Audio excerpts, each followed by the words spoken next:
നമസ്കാരം, സ്പോട്ട് ലൈവിലേക്ക് സ്വാഗതം. ലോകത്ത് നടുക്കിയ ലെബനൻ പേജർ സ്ഫോടനത്തിന് പിന്നിൽ മലയാളി യുവാവിന് ബന്ധമെന്ന് സംശയം.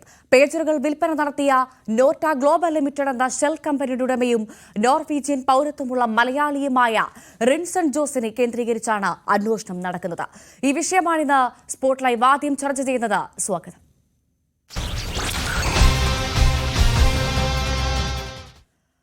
ലബനനിൽ പൊട്ടിത്തെറിച്ച പേജറുകൾക്ക് മലയാളി ബന്ധമെന്ന് സൂചന. പേജറുകൾ വിൽപ്പന നടത്തിയ നോർട്ട ഗ്ലോബൽ ലിമിറ്റഡ് എന്ന ഷെൽ കമ്പനിയുടെ ഉടമ മലയാളിയായ റിൻസൺ ജോസ് ആണ്. ബ്രിട്ടനിൽ വിദ്യാഭ്യാസം നേടിയ നോർവീജിയൻ പൌരത്വമുള്ള ആളാണ് റിൻസൺ ജോസ്. ലണ്ടനിൽ ഒരു ഇമിഗ്രേഷൻ കൺസൾട്ടൻസിയിൽ ജോലി നോക്കിയിരുന്ന റിൻസൺ ജോസ് 2015 നോർവേയിൽ താമസമാക്കിയത്. രഞ്ജിത്ത് രാമചന്ദ്രൻ വിവരങ്ങളുമായി ചേരുന്നു. രഞ്ജിത്ത്, ഇന്ന് നമ്മൾ ഏറെ ഞെട്ടിയ ഒരു വാർത്തയാണ്. ഏറ്റവും പ്രധാനം, ലോകത്തെ ഞെട്ടിച്ച ഈ സ്ഫോടനത്തിൽ ഒരു മലയാളി ബന്ധമുണ്ട് എന്നത്. ഈ റിൻസൺ ജോസിന് എന്താണ് പേജറുമായുള്ള ബന്ധം? എന്താണെന്ന് മനസ്സിലാക്കേണ്ടത്? ഏറ്റവും പുതിയ വിശദാംശങ്ങൾ എന്താണ് ഈ കേസുമായി ബന്ധപ്പെട്ട്?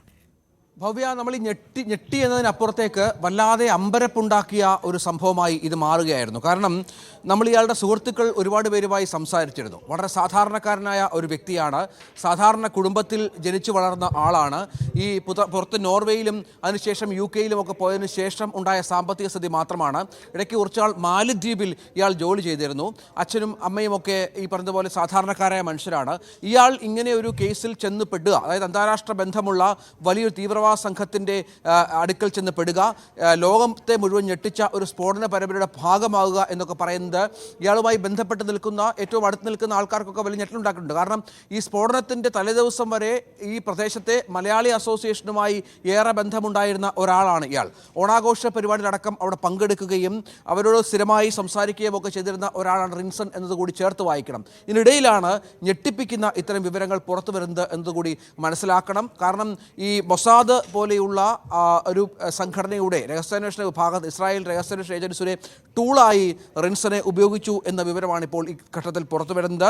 സോഫിയ ആസ്ഥാനമായി, അതായത് ബൾഗേറിയൻ തലസ്ഥാനമായ സോഫിയ ആസ്ഥാനമായി പ്രവർത്തിക്കുന്ന ഒരു കമ്പനി നടത്തിയിരുന്നു ഇയാൾ. ഇതിൻ്റെ നോർട്ട ഗ്ലോബൽ എന്ന പേരിലുള്ള കമ്പനി തുടങ്ങി 2022 ഈ നോർട്ട ഗ്ലോബൽ ലിമിറ്റഡാണ് പേജറുകൾ ഹിസ്ബുള്ളയ്ക്ക് കൈമാറുന്നത് എന്ന് ഞെട്ടിപ്പിക്കുന്ന വിവരമാണ് ഈ പുറത്തു വരുന്നത്. പ്രാഥമിക അന്വേഷണത്തിലാണ് ഈ വിവരം പുറത്തു വരുന്നത്.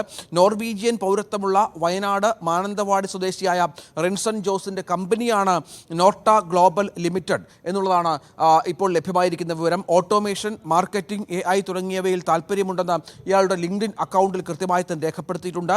ഹംഗറി ആസ്ഥാനമായി പ്രവർത്തിക്കുന്ന ഷെൽ കമ്പനിയായ BSc കൺസൾട്ടിംഗ് ഇടനിലക്കാരായി പ്രവർത്തിച്ചാണ് പേജറുകൾ ഹിസ്ബുള്ളയ്ക്ക് കൈമാറുകയും ചെയ്ത്. BSc എന്ന സ്ഥാപനവുമായി ബന്ധപ്പെട്ടും ഇത്തരത്തിലുള്ള വിവരങ്ങൾ പുറത്തു വരുന്നുണ്ട്. ഇതിൻ്റെ പ്രധാനപ്പെട്ട കാര്യമെന്ന് പറയുന്നത് ഈ സാമ്പത്തിക ഇടപാടുകൾക്ക് മാത്രമാണ് ഈ റിൻസൺ ജോസിൻ്റെ ഈ നോർട്ട ഗ്ലോബലിനെ ഉപയോഗപ്പെടുത്തിയത് എന്നുള്ളതാണ് ഏറ്റവും പ്രധാനം. നമുക്കറിയാം, ലോകമെമ്പാടും മൊസാദ് സ്വീകരിക്കുന്ന ചില നടപടികളുണ്ട്. ഇറാനിലും ഇറാഖിലും മറ്റും ഈ മൊസാദ് നടത്തിയ ആക്രമണ പരമ്പരകളുണ്ട്. അതുമായി ബന്ധപ്പെട്ട് നിമിഷങ്ങൾക്കുള്ളിൽ കാര്യങ്ങൾ ആസൂത്രണം ചെയ്യുകയും വലിയ സ്ഫോടനങ്ങൾ നടത്തുകയും പ്രധാനപ്പെട്ട ആൾക്കാരെ, അതായത് അതീവ സുരക്ഷാ തലത്തിൽ താമസിക്കുന്ന ആൾക്കാരെ പോലും ഇല്ലായ്മ ചെയ്യുകയും ചെയ്യുന്ന വലിയ ഒരു സംഘടനയാണ് മൊസാദ് എന്നുകൂടി മനസ്സിലാക്കണം. അവർക്ക് ലോകത്തെ എല്ലാ രാജ്യങ്ങളിലും ഏജന്റുമാരുണ്ട്. അവർ കൃത്യമായി തന്നെ ഇത്തരം കാര്യങ്ങൾ ആസൂത്രണം ചെയ്യുകയും ചെയ്യും.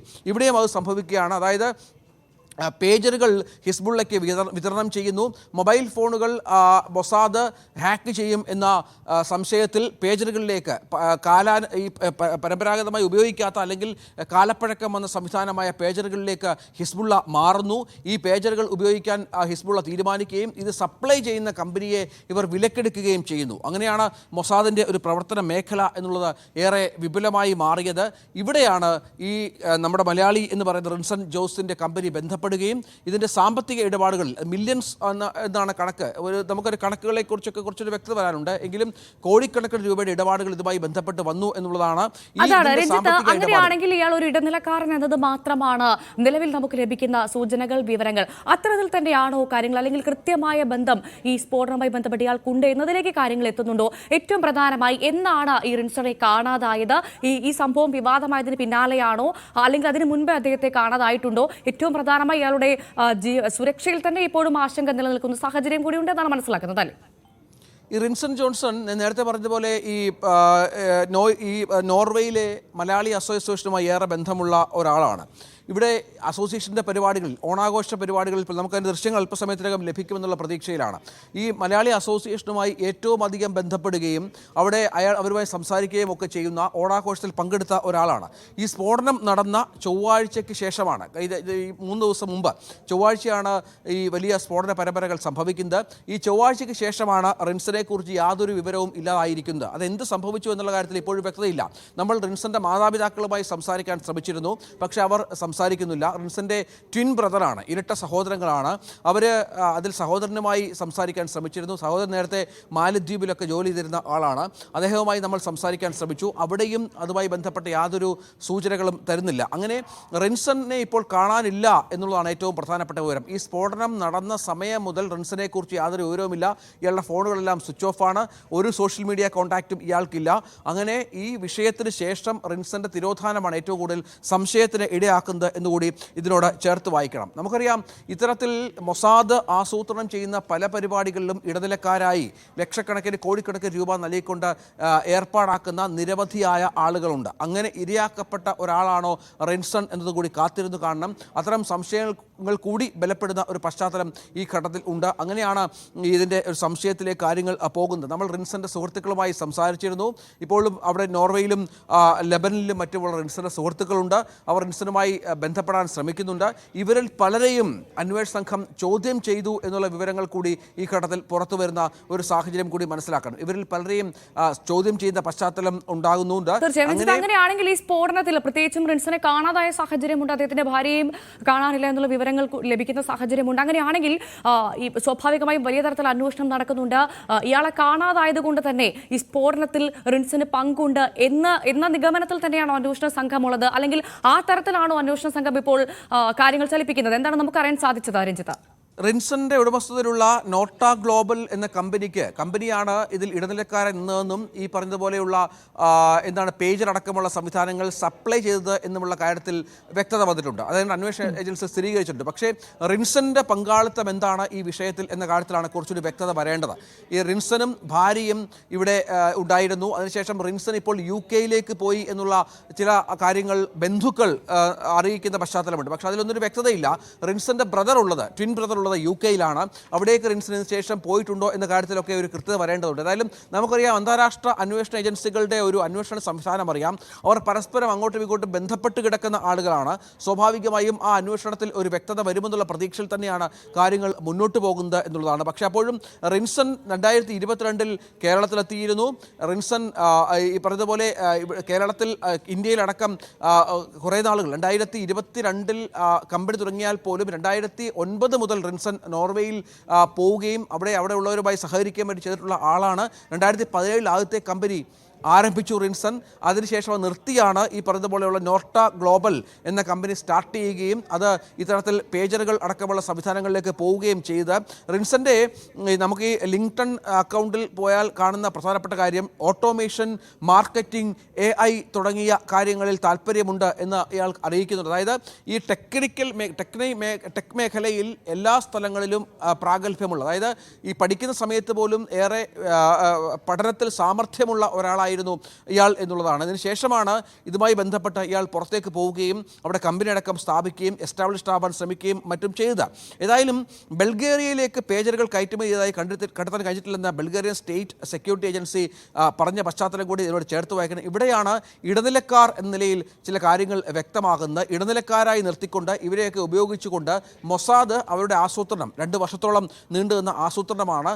മൊസാദ് അവരുടെ ആസൂത്രണം നടപ്പിലാക്കി എന്നുള്ളതാണ് ഏറ്റവും പ്രധാനപ്പെട്ട കാര്യം. രഞ്ജിത്ത്, അങ്ങനെയാണെങ്കിൽ ഏറ്റവും പ്രധാനമായി നമുക്കറിയാം, ഇസ്രായേൽ ഇന്ത്യയുടെ ഒരു സൗഹൃദ രാഷ്ട്രമാണ്. വലിയ നയതന്ത്ര ഇടപെടലുകൾ, ബന്ധങ്ങൾ നടക്കാറുണ്ട്.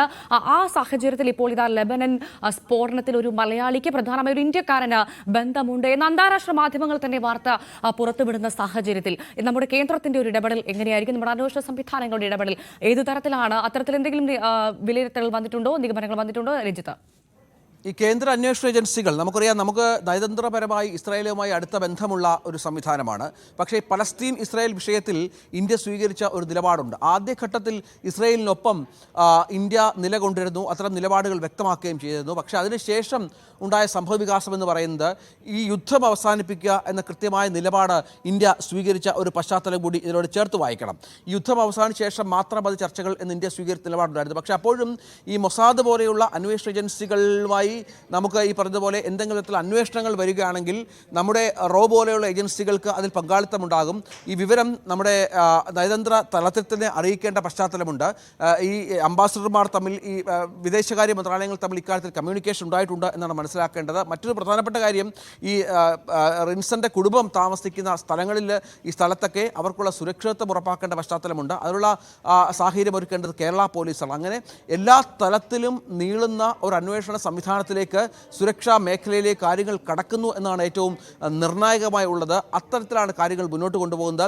അന്താരാഷ്ട്ര അന്വേഷണ ഏജൻസികൾ ഇപ്പോൾ ഹംഗേറിയൻ ടീമടക്കം, ലെബനൻ ടീമടക്കം, ബൾഗേറിയൻ ടീമടക്കം, ഈ 3 രാജ്യങ്ങളിലെ വളരെ പ്രധാനപ്പെട്ട ആളുകളെല്ലാം തന്നെ ഇന്ത്യയിലെ അന്വേഷണ ഏജൻസികളുമായി ബന്ധപ്പെട്ടിട്ടുണ്ടെന്നും ഈ റിൻസന്റെ ബാക്ക്ഗ്രൗണ്ട് ചെക്ക് നടത്തിയിട്ടുണ്ട് എന്നുമാണ് നമുക്ക് ലഭിക്കുന്ന വിവരം. അതനുസരിച്ചുള്ള കാര്യങ്ങൾ മുന്നോട്ട് കൊണ്ടുപോവുകയും വേണം. ഇനി അങ്ങോട്ട് ഈ വരും ദിവസങ്ങളിൽ റിൻസൺ എവിടെ എന്ന കാര്യം കണ്ടെത്തുക എന്നാണ് ഏറ്റവും നിർണായകമായി മാറുന്നത്. അതനുസരിച്ചുള്ള അന്വേഷണം നടക്കും. അതിൽ ഇന്ത്യൻ ഏജൻസികളുടെയും സഹകരണം ഉണ്ടാകും. പ്രധാനപ്പെട്ട കാര്യമെന്ന് പറയുന്നത്, നമ്മുടെ കേന്ദ്ര ആഭ്യന്തര മന്ത്രാലയമോ വിദേശകാര്യ മന്ത്രാലയമോ ഇക്കാര്യത്തിൽ പ്രതികരിച്ചിട്ടില്ല. ഇക്കാര്യത്തിൽ ഒരു ഫാക്ട് ചെക്ക് നടക്കുകയാണ് എന്നാണ് മനസ്സിലാകുന്നത്. അതിനുശേഷം മാത്രമാകും റിൻസനെക്കുറിച്ചും പങ്കാളിത്തത്തെക്കുറിച്ചും മറ്റുമുള്ള വിവരങ്ങൾ അവർ പങ്കുവെക്കുക. അതിനേറെ പ്രാധാന്യമുണ്ട്. അന്തർദേശീയ മാധ്യമങ്ങളടക്കം ഇപ്പോൾ ഇക്കാര്യം വലിയ വാർത്തയാക്കിയ പശ്ചാത്തലം കൂടി ചേർത്ത് വായിക്കുമ്പോഴാണ് ഈ വിഷയത്തിന്റെ ഒരു ഗൗരവം വ്യക്തമാകുന്നത്. ഭവ്യ, അതാണ് സാഹചര്യം. എന്നാൽ ലെബനൻ സ്ഫോടനത്തിൽ ഒരു മലയാളിക്ക് പങ്കുണ്ട് എന്ന തരത്തിലാണ് ഇപ്പോൾ അന്താരാഷ്ട്ര മാധ്യമങ്ങൾ വാർത്തകൾ ചെയ്യുന്നത്. വളരെ നിർണായകമായ സാഹചര്യം, ഏറെ ആശങ്കയോടുകൂടി കേൾക്കേണ്ട സാഹചര്യമാണ്. എന്തായാലും റിൻസനായുള്ള തിരച്ചിൽ അന്വേഷണ സംഘം വ്യാപിപ്പിച്ചിട്ടുണ്ട്.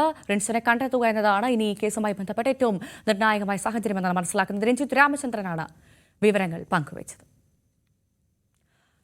നടി ആക്രമിച്ച കേസിലെ മുഖ്യപ്രതി പൾസർ സുനിക്ക് ഉപാധികളുടെ ജാമ്യം. സുപ്രീം കോടതി നിർദ്ദേശപ്രകാരം എറണാകുളം പ്രിൻസിപ്പൽ സെഷൻസ് കോടതിയാണ് ജാമ്യം അനുവദിച്ചത്.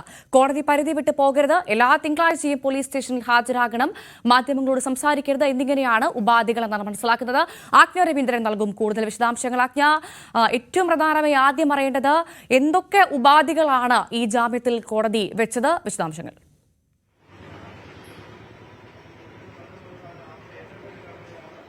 ഭവ്യ, പ്രധാനമായും മാധ്യമങ്ങളോട് സംസാരിക്കരുത് എന്നൊരു ക്ലോസോട് കൂടിയാണ് കോടതി ഉപാധികൾ നിരത്തിക്കൊണ്ട്, അതായത് ഉപാധികൾ വ്യക്തമാക്കി തുടങ്ങിയത്. അങ്ങനെയാണ് പൾസർ സുനി, അതായത് ജാമ്യ കാലയളവിൽ മാധ്യമങ്ങളോട് സംസാരിക്കരുത് എന്ന് തന്നെയാണ്. പിന്നീടുള്ളത് ഒരു സിം മാത്രമേ ഉപയോഗിക്കാവൂ, ഒരു ഫോണും ഒരു സിമ്മും മാത്രമേ ഉപയോഗിക്കാവൂ. ഉപയോഗിക്കുന്ന ഫോണിന്റെയും സിമ്മിന്റെയും വിശദാംശങ്ങൾ ഈ തിങ്കളാഴ്ച കോടതിയെ ബോധ്യപ്പെടുത്തണമെന്നും കോടതി വ്യക്തമാക്കിയിട്ടുണ്ട്. 2 പേരുടെ ജാമ്യത്തിലാണ് ഇപ്പോൾ പൾസർ സുനിക്ക് ജാമ്യം അനുവദിച്ചിരിക്കുന്നത്. ആൾ ജാമ്യത്തിലാണ് ജാമ്യം അനുവദിച്ചിരിക്കുന്നത്. 1 ലക്ഷം രൂപ ബോണ്ട് വാങ്ങിയിട്ടുണ്ട്. മാത്രമല്ല, സാക്ഷികളെ സ്വാധീനിക്കാനോ മറ്റെന്തെങ്കിലും അതായത് കോടതിയുടെ പരിധി വിട്ടു പോകാനോ ഉള്ള സാഹചര്യം ഉണ്ടാകരുത്. ഇതിനുശേഷം, അതായത് എല്ലാ 10-ാം തീയതിയും ഒരു പ്രൊബേഷണറി ഓഫീസർ ഇദ്ദേഹത്തിന്റെ സ്വഭാവത്തെ പറ്റിയുള്ള റിപ്പോർട്ട് കോടതിക്ക് മുൻപാകെ നൽകണമെന്നും കോടതി ഉത്തരവിൽ പറയുന്നുണ്ട്. സൂചിപ്പിച്ചതുപോലെ സുപ്രീം കോടതിയുടെ ഉത്തരവിനെ തുടർന്നാണ് ഈ എറണാകുളം പ്രിൻസിപ്പൽ സെഷൻസ് കോർട്ട് ഇപ്പോൾ പൾസർ സുനിക്ക് ജാമ്യം അനുവദിച്ചുകൊണ്ടുള്ള ഉത്തരവായിട്ടുള്ള. പക്ഷേ കോടതി നടപടികൾ ഇനിയും തുടരുന്നതേ ഉള്ളൂ. കാരണം ഇനിയും തീർന്നിട്ടില്ല. ഇനിയും 2 കേസുകൾ കൂടി പരിഗണിക്കാനുണ്ട്. അത് പക്ഷേ ഈ ജില്ലാ കോടതിയുടെ പരിഗണനയിൽ, അതായത് വിചാരണ കോടതിയുടെ പരിഗണനയിൽ തന്നെയുള്ളതാണ്. ഈ കേസുകൾ, ഒന്ന് ഒരു മോഷണ കേസും മറ്റൊന്ന് ജയിലിൽ ഫോൺ ഉപയോഗിച്ചു എന്ന ഇത് 2ഉം ബെയിലബിൾ ആണ്. പക്ഷേ ഇതിന്റെ ജയിലിൽ നിന്നുള്ള റിപ്പോർട്ട്, അതായത് ജയിലിൽ ഫോൺ ഉപയോഗിച്ചു എന്നുള്ള കേസിന്റെ റിപ്പോർട്ട് കോടതിയിൽ എത്തിയിട്ടില്ല എന്നൊരു കാരണം കൂടി പറയുന്നുണ്ട്. എന്തായാലും പൾസർ സുനിക്ക് ജാമ്യം അനുവദിച്ചിട്ടുണ്ട്. എങ്ങനെയാണ് 7.5 വർഷം ഒരു വിചാരണ തടവുകാരൻ 7.5 വർഷം ജയിലിൽ കിടന്നത് എന്നൊരു ചോദ്യം ഉന്നയിച്ചുകൊണ്ടാണ് സുപ്രീം കോടതി, അതായത് ഈ കേസിൽ 87 ദിവസമാണ് അന്വേഷണ ഉദ്യോഗസ്ഥനെ 8ാം പ്രതി ദിലീപിന്റെ അഡ്വക്കേറ്റ് വിസ്തരിച്ചത്. ഇങ്ങനത്തെ ഒരു സാഹചര്യത്തിൽ ഈ കേസ് പോകാനുള്ള എല്ലാ സാധ്യതയും കാണുന്നുണ്ട്. ഇതിന്റെ വിചാരണ നീളാനുള്ള സാധ്യതയും കാണുന്നുണ്ട്. ഇത് ഉടനെ അവസാനിക്കുന്ന ഒരു ലക്ഷണം കാണുന്നില്ല എന്നൊരു ക്ലോസോട് കൂടിയാണ് സുപ്രീം കോടതി പൾസർ സുനിക്ക് ജാമ്യം അനുവദിക്കണം എന്നൊരു നിർദ്ദേശം വെച്ചത്. അതിനുശേഷം സംസ്ഥാന സർക്കാർ സുപ്രീം കോടതിയിൽ അങ്ങേയറ്റം എതിർക്കുകയുണ്ടായി. അതായത് പൾസർ സുനിയെ സമൂഹത്തിന് ഭീഷണിയാവുന്ന തരത്തിലേക്ക് പൾസർ സുനിക്ക് ജാമ്യം ലഭിച്ചാൽ അങ്ങനത്തെ ഒരു സാഹചര്യത്തിലേക്ക് മാറും. അത് ദൂഷ്യം ചെയ്യും. മാത്രമല്ല സാക്ഷികളെ സ്വാധീനിക്കാൻ പ്രതി തന്റെ സ്വാധീനം ഉപയോഗിക്കും. അതുപോലെ തന്നെ പ്രത്യേക ഭവ്യ ഒരു നിമിഷം പബ്ലിക് പ്രോസിക്യൂട്ടർ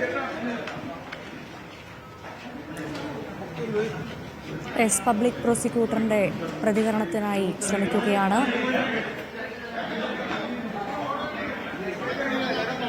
അദ്ദേഹത്തിന്റെ പ്രതികരണം അല്പസമയത്തിനകം ഉണ്ടാകുമെന്ന് പ്രതീക്ഷിക്കുന്നു. എന്തായാലും നടി ആക്രമിച്ച കേസിലെ മുഖ്യപ്രതി പൾസർ സുനിക്ക് ഉപാധികളോടെ കോടതി ജാമ്യം നൽകിയിരിക്കുകയാണ്.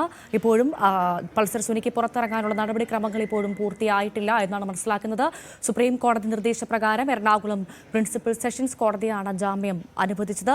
കോടതി പരിധി വിട്ടു പോകരുത്, എല്ലാ തിങ്കളാഴ്ചയും പോലീസ് സ്റ്റേഷനിൽ ഹാജരാകണം, പ്രധാനമായും മാധ്യമങ്ങളോട് സംസാരിക്കരുത് തുടങ്ങിയ കർശന ഉപാധികളോട് കൂടിയാണ് ഇപ്പോൾ പൾസർ സുനിക്ക് കോടതി ജാമ്യം അനുവദിച്ചത് എന്നാണ് മനസ്സിലാക്കുന്നത്. ഏറ്റവും പ്രധാനമായി ഒരു നടി ആക്രമിച്ച കേസിലെ മുഖ്യപ്രതിക്ക് ജാമ്യം അനുവദിക്കുമ്പോൾ ആ മുഖ്യപ്രതി ജയിലിന് പുറത്തിറങ്ങുമ്പോൾ എന്ത് സന്ദേശമാണ് പൊതുസമൂഹത്തിന് ലഭിക്കുന്നതെന്നുള്ള ചോദ്യങ്ങളൊക്കെ ബാക്കി നിൽക്കുന്നുണ്ട്. പക്ഷെ അപ്പോൾ പോലും 7 വർഷം ഒരു വിചാരണ തടവുകാരനായ സാഹചര്യത്തിലാണ്, മാനുഷിക നീതിയുടെ സാഹചര്യത്തിലാണ് സുപ്രീം കോടതി ജാമ്യം അനുവദിച്ചത് എന്നാണ് മനസ്സിലാക്കുന്നത്. പക്ഷെ അപ്പോൾ പോലും നമ്മുടെ പ്രോസിക്യൂഷന് വീഴ്ച സംഭവിച്ചോ, അറിയില്ലായിരുന്നു പ്രോസിക്യൂഷൻ ഇത്തരത്തിലൊരു ജാമ്യത്തിലേക്ക് കാര്യങ്ങൾ കടക്കുമെന്നുള്ള ചോദ്യങ്ങളൊക്കെ ബാക്കി നിൽക്കുന്നു. എന്തായാലും അല്പസമയത്തിനകം പബ്ലിക് പ്രോസിക്യൂട്ടറുടെ പ്രതികരണം ഉണ്ടാകുമെന്നാണ് പ്രതീക്ഷിക്കുന്നത്. ആജ്ഞ രവീന്ദ്രൻ തുടരുന്നുണ്ട്. ആജ്ഞ, നമുക്ക് പ്രതികരണം വരുമ്പോൾ അതിലേക്ക് പോകാം. എന്തായാലും ആജ്ഞ, ഈ ഏറ്റവും പ്രധാനമായി ഞാൻ സൂചിപ്പിച്ചതുപോലെ ഒരു കേസിലെ നടി ആക്രമിച്ച കേസിലെ മുഖ്യപ്രതിയാണ് ഇപ്പോൾ പുറത്തിറങ്ങുന്നത്. അത് എന്ത് സന്ദേശമാണ് സമൂഹത്തിന് നൽകുക എന്നൊരു ചോദ്യം ബാക്കി നിൽക്കുന്നു. ഏറ്റവും പ്രധാനമായി നമുക്കറിയാം, സാമ്പത്തികമായി വളരെ പിന്നോക്കം നിൽക്കുന്ന ഒരാൾ കൂടിയാണ് ഈ പൾസർ സുനി എന്ന് പറയുന്നത്. പക്ഷേ അപ്പോൾ പോലും പൾസർ സുനിക്കായി വലിയ നിയമ പോരാട്ടങ്ങൾ ഹൈക്കോടതി മുതൽ അങ്ങ് സുപ്രീം കോടതി വരെ നടന്നത് നമ്മൾ കണ്ടു. അപ്പോൾ പിന്നിൽ ആര് എന്നുള്ളൊരു ചോദ്യം വലിയ രീതിയിൽ നിലനിൽക്കുന്നു. ഒന്നുകിൽ പൾസർ സുനി പലതും പുറത്തു പറയരുത് എന്ന് ആഗ്രഹിക്കുന്ന ഒരാൾ, അല്ലെങ്കിൽ അയാളെ സംരക്ഷിക്കണമെന്ന് കരുതുന്ന ഒരാൾ ഇതിന് പിന്നിലുണ്ട് എന്ന് തന്നെയാണ് നമ്മൾ ഉറച്ചു വിശ്വസിക്കുന്നത്. അത്തരത്തിൽ ഒരു ഇടപെടൽ ഉണ്ടാകുന്നു എന്ന് നമുക്ക് വിലയിരുത്താൻ സാധിക്കുമോ ആജ്ഞ? എന്താണ് മനസ്സിലാക്കാൻ സാധിക്കുന്നത്?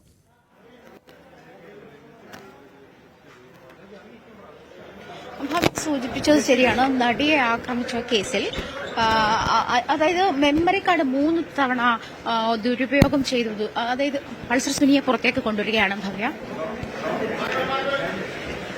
ശരി, ഇപ്പോൾ പൾസർ സുനി കോടതി നടപടികൾ പൂർത്തിയാക്കി അയാളെ പുറത്തേക്ക് കൊണ്ടുവരികയാണ്. മാധ്യമങ്ങളോട് സംസാരിക്കരുത് എന്ന കർശന ഉപാധിയുണ്ട്.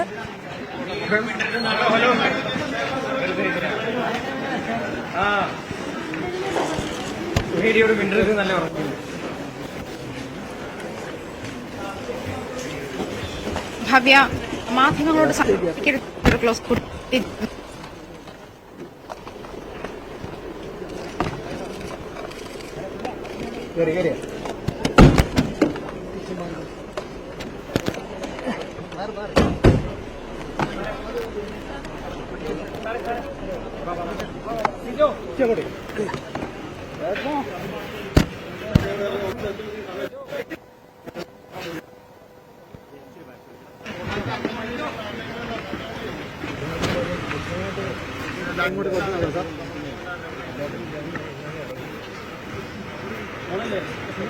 പൾസർ സുനിയുടെ അഡ്വക്കേറ്റാണ്. കേസിലെ ബെയിൽ വ്യവസ്ഥകൾ കോടതി പറഞ്ഞിരിക്കുന്നു. ആ വ്യവസ്ഥകളിൽ പ്രധാനമായിട്ട് എന്തൊക്കെയാണ്? പ്രധാനമായിട്ടും ഈ നടിയെ ആയിട്ട് ഇന്ററാക്ട് ചെയ്യരുത്, മറ്റ് കൂട്ടുപ്രതികളുമായിട്ട് ഇന്ററാക്ട് ചെയ്യരുത്, പിന്നെ എറണാകുളം ജില്ല വിട്ടുപോകരുത്, ഫോണെന്നേ പാടുള്ളൂ, ഒരു സിനിമ പാടുള്ളൂ, അങ്ങനെ കൃത്യമായിട്ടുള്ള എടുക്കുന്നേ ഉള്ളൂ. റിപ്പോർട്ട് കൊടുക്കാൻ പറഞ്ഞിട്ടുണ്ട്. അത് 2 ആഴ്ചയിലാണോ 10 ദിവസത്തിലാണോ എന്ന് എനിക്കറിയില്ല. അതിന്റെ ഇതാക്കുന്നേ ഉള്ളൂ. കോടതിയിലാണോ സാർ കൊടുക്കുന്നത്? കോടതി കൊടുക്കുന്നത് പോലീസ് ഓഫീസർ അല്ല, റിപ്പോർട്ട് എടുത്തിട്ട് കോടതി കൊടുക്കും. എല്ലാ കേസിലും ഞാൻ വീട്ടിൽ നിന്ന് തന്നെ ഇറങ്ങും. ജയിൽ ഫോൺ ഉപയോഗിച്ച കേസിൽ ജാമ്യം കിട്ടി, അതിലും കിട്ടി, എല്ലാത്തിലും കിട്ടി. കോട്ടയത്തിന്റെ അവിടെ പ്രൊഡക്ഷൻ വാറുണ്ടായിരുന്നു. പ്രതിയുടെ സുരക്ഷ ഉറപ്പാക്കണം. അങ്ങനൊരു ഭീഷണി റൂറൽ എസ് പിക്കാണ് എന്നാ പറഞ്ഞു കേട്ടത്. ഇല്ല, ഞങ്ങളൊന്നും വാദമൊന്നും ഉന്നയിച്ചില്ല. പ്രോസിക്യൂട്ടർ പറഞ്ഞു, സ്പെഷ്യൽ പ്രോസിക്യൂട്ടർ അങ്ങനെ പറഞ്ഞു. നോക്കട്ടെ, അതിന്റെ കറക്റ്റ് ഇത് കിട്ടിയിട്ടില്ല. അടുത്ത നടപടി അവിടെ ജയിലിൽ പോയിട്ട് അവിടുന്ന് ഇറങ്ങുന്നത്. ഇന്ന് തന്നെ ഇറങ്ങാം. റിലീസ് ഓർഡർ വാങ്ങിച്ചിട്ട് അങ്ങോട്ടാണ് പോകുന്നത്. ഇന്ന് തന്നെ ജാമ്യത്തിലിറങ്ങും. മറ്റ് 2 കേസുകളിലും ജാമ്യം ലഭിച്ചിട്ടുണ്ട് എന്നാണ് ഇപ്പോൾ പൾസർ സുനിയുടെ അഭിഭാഷകൻ. ഇന്ന് തന്നെ ജാമ്യത്തിൽ ഇറങ്ങുമെന്നാണ് പൾസർ സുനിയുടെ അഭിഭാഷകൻ വ്യക്തമാക്കിയിരിക്കുന്നത്. മറ്റൊരു കേസ്, അതായത് മറ്റ് 2 കേസുകൾ കൂടി ഉണ്ടായിരുന്നു. ആ കാര്യത്തിലും അതിലും ജില്ലാ കോടതി, അതായത് ഈ പ്രിൻസിപ്പൽ സെഷൻസ് കോടതിയുടെ പരിഗണനയിലുണ്ടായിരുന്ന കേസുകളായിരുന്നു ഇത്. അതിലും ജാമ്യമായിട്ടുണ്ട്. എന്തായാലും ഇപ്പോൾ നേരെ പോലീസ് സ്റ്റേഷനിലേക്ക് പോയിട്ട് അവിടെ നിന്നാണ് റിലീവ് ചെയ്യുന്നത്. അതിന്റെ കുറച്ച് പ്രൊസീജിയർ ഉണ്ട്. എന്തായാലും ഇന്ന് തന്നെ ജാമ്യത്തിൽ ഇറങ്ങി 7.5 വർഷത്തിന് ശേഷമാണ് പൾസർ സുനി ജാമ്യത്തിൽ ഇറങ്ങുന്നതെന്നുള്ള കാര്യം ഓർക്കണം. ഇതിനിടയിൽ അച്ഛന്റെ മരണാനന്തര ചടങ്ങുകൾക്ക് വേണ്ടി മാത്രം ഏതാനും മണിക്കൂർ മാത്രമാണ് ജയിലിൽ നിന്ന് മാറി നിൽക്കുന്ന സാഹചര്യമുണ്ടായത്. ഭവ്യ സൂചിപ്പിച്ചതുപോലെ മാനുഷികമായ പരിഗണനകൾ കണക്കിലെടുത്തുകൊണ്ടും കൂടിയാണ് സുപ്രീം കോടതി എങ്ങനെയാണ് ഒരു ശിക്ഷാ കാലാവധിയുടെ, ഒരു വലിയ ശിക്ഷാ കാലാവധിയുടെ കഠിന തടവിന്റെ 14 വർഷം നീളുന്ന തടവിന്റെ പകുതിയോളം ഒരു വിചാരണ തടവുകാരൻ അനുഭവിക്കുന്നത് എങ്ങനെയാണ് എന്ന് കോടതി വിചാരണ കോടതികളെ അതിരൂക്ഷമായി വിമർശിച്ച് തന്നെയാണ് ചോദിച്ചത്. എങ്ങനെയാണ് ഈ സാഹചര്യം ഉണ്ടായത്? എന്തുകൊണ്ടാണ് വിചാരണ ഇത്ര അധികം നീളുന്നത്? 87 ദിവസം അന്വേഷണ ഉദ്യോഗസ്ഥനെ അഭിഭാഷകൻ വിസ്തരിക്കുന്ന, അതായത് പ്രതിഭാഗത്തിന്റെ അഭിഭാഷകൻ വിസ്തരിക്കുന്ന സാഹചര്യം ഉണ്ടായത് എങ്ങനെയാണ്? ഇത്തരം ചോദ്യങ്ങൾക്ക് എല്ലാമുള്ള മറുപടി അത് വിചാരണ കോടതിക്ക് ജാമ്യ വ്യവസ്ഥകൾ തീരുമാനിക്കാം. ആ ജാമ്യ വ്യവസ്ഥകൾ സംസ്ഥാന സർക്കാരിന് എന്തൊക്കെ വ്യവസ്ഥകൾ വേണമെന്ന് വിചാരണ കോടതിയോട് ആവശ്യപ്പെടാമെന്നും പറഞ്ഞിട്ടുണ്ട്. പബ്ലിക് പ്രോസിക്യൂട്ടറാണ് ഇക്കാര്യത്തിൽ പ്രോസിക്യൂഷൻ ഉന്നയിച്ച ഒരു കാര്യം എന്ന് പറയുന്നത്, ഇയാൾക്ക് പൾസർ സുനിക്ക് ജീവന് ഭീഷണി ഉണ്ടാകും, ആ ഒരു സാഹചര്യം കൂടി കണക്കിലെടുക്കണം എന്നും കോടതിയിൽ ബോധ്യപ്പെടുത്തുകയുണ്ടായി. അതുകൊണ്ടാണ് സുരക്ഷ ഒഴുക്കണം എന്നൊരു ക്ലോസ് കൂടി കോടതി വെച്ചിട്ടുള്ളത്. പ്രൊബേഷൻ ഓഫീസർ എല്ലാ മാസവും ഇദ്ദേഹത്തിന്റെ അത് 10 ദിവസം കൂടുമ്പോഴാണോ 2 ആഴ്ചയിൽ ഒരിക്കലാണോ എന്നുള്ള കാര്യം ഇനിയും വ്യക്തമാക്കാനുണ്ട്. എന്തായാലും പൾസർ സുനിയുടെ സ്വഭാവത്തെ പറ്റിയുള്ള റിപ്പോർട്ട് നൽകണമെന്നും കോടതി പറഞ്ഞിട്ടുണ്ട്. മാധ്യമങ്ങളോട് സംസാരിക്കരുത് എന്നുള്ള കാര്യമാണ് പ്രധാനമായിട്ടും അതിൽ പറയാനുള്ളത്. പിന്നെ സാക്ഷികളെ സ്വാധീനിക്കാൻ ശ്രമിക്കരുത് എന്ന കാര്യവും പ്രധാനമായും എടുത്തു പറഞ്ഞിട്ടുണ്ട്. എന്തായാലും 7.5 വർഷത്തിന് ശേഷമാണ് പൾസർ സുനിക്ക് ജാമ്യം ലഭിക്കുന്ന ഒരു സാഹചര്യത്തിലേക്ക് വന്നത്.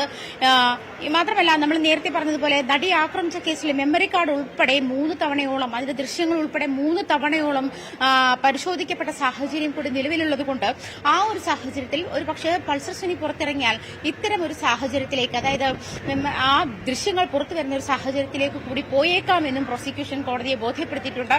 ഇത് തന്നെ സംസ്ഥാന സർക്കാർ, അതായത് പ്രതി സാക്ഷികളെ സ്വാധീനിക്കാനുള്ള സാഹചര്യം ഏറെയാണ്. ഇത്തരത്തിൽ ഈ ദൃശ്യങ്ങൾ ദുരുപയോഗം ചെയ്യാനുള്ള സാഹചര്യങ്ങളുണ്ട്.